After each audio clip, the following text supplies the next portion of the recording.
Welcome to the League of Legends Champion Spotlight, featuring Ahri, the nine-tailed fox. Ahri is a mobile mage assassin. Utilizing skill shots, dashes, and clever positioning, Ahri excels at taking out single targets and disrupting the enemy team. Ahri's passive is Soul Eater. Every time one of her spells hits an enemy, she gains stacks of Soul Eater. Once it reaches its cap, her next spell will enjoy significantly increased spell vamp. Orb of Deception fires out Ahri's orb and then pulls it back, dealing magic damage on the way out and true damage on the way back. I take Orb of Deception at level 1 and max it by level 9. Foxfire creates 3 orbiting flames around Ahri. These flames then seek out and damage any nearby enemies who wander too close. Single targets can be hit multiple times, but extra hits deal reduced damage. I take Foxfire at level 4 and max it last. Charm sends out a skill shot nuke that damages and charms the first enemy it hits. Charmed enemies are slowed and walk toward Ahri for a short time. I take Charm at level 2 and max it by level 13. Ahri's ultimate is Spirit Rush. When activated, Ahri dashes toward the cursor and damages 3 nearby enemies. Ahri may dash twice more within a few seconds of first using Spirit Rush before it goes on cooldown. In early laning, I make sure to count the charges on Soul Eater. Once I've capped it out, I use Orb of Deception to hit as large of a minion wave as possible, returning the most health I can. After learning Spirit Rush, I head to gank other lanes. I make the mistake of leading with Charm instead of waiting for a clear shot. However, I Spirit Rush over the wall and then dash away from his turret in case I get locked up inside turret range. Yorick and I take him down and then Skarner appears. I tag him with Orb of Deception and activate Foxfire, walk on top of him, and take him down before retreating with Yorick. As my team sieges the middle turret, I try to poke as much as possible with skill shots. Landing Charm means I get Orb of Deception without any dodging. Again, I keep track of Soul Eater stacks, using Foxfire to trigger the spell vamp for Orb of Deception. Spirit Rush comes back from cooldown and Annie is out of position.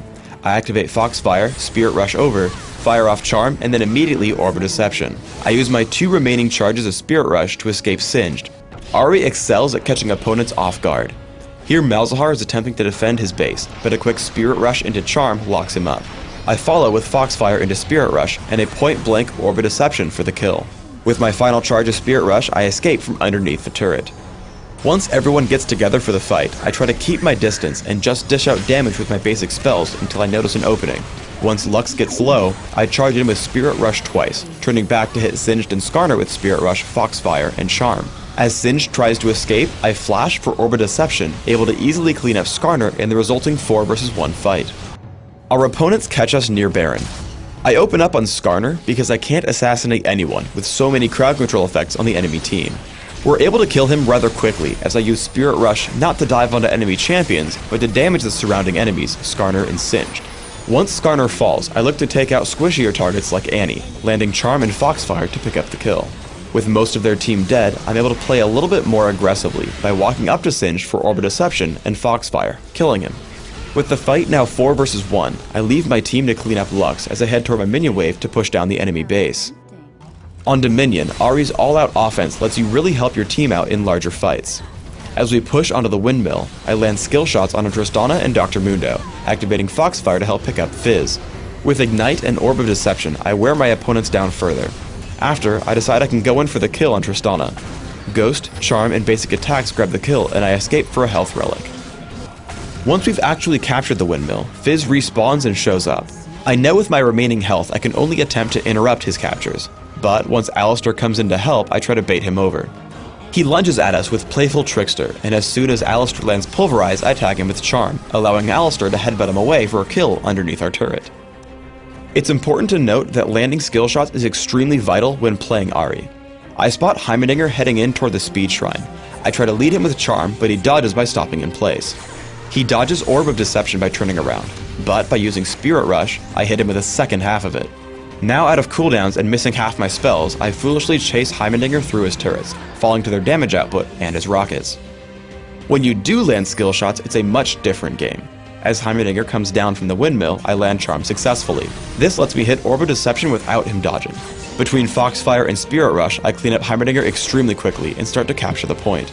For runes, I take magic penetration marks, ability power per level seals, ability power per level glyphs, and flat ability power quintessences. This build is aimed at giving me the greatest possible magic damage at all stages of the game.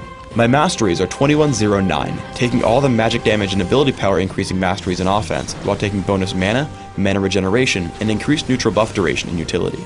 I take Ignite and Flash for summoner spells in Classic, subbing out Flash for Ghost in Dominion. In either case, I master all my summoner spells in their respective trees. In Classic, I open up with a Sapphire Crystal and 2 health potions. I upgrade quickly to Catalyst the Protector and grab Boots of Speed before upgrading further to Rod of Ages and Sorcerer's Shoes. I then start major ability power purchases through Raven's Deathcap, Will of the Ancients, and if required, Void Staff. I then buy a Lichbane and consider selling Rod of Ages for Rylith's Crystal Scepter. In Dominion, I take a similar build, but open with Prospector's Ring and Boots of Speed, while skipping the Rod of Ages. I follow the same path as before, taking Rabadon's Deathcap, Will of the Ancients, and seeing if I need Void Staff to combat my opponent's magic resist. Like in Classic, I also take Lichbane and Rylith's Crystal Scepter. Thanks for tuning in to the Ahri Champion Spotlight. Please subscribe to the Riot Games YouTube channel above, and don't forget to thumbs us up just below the video.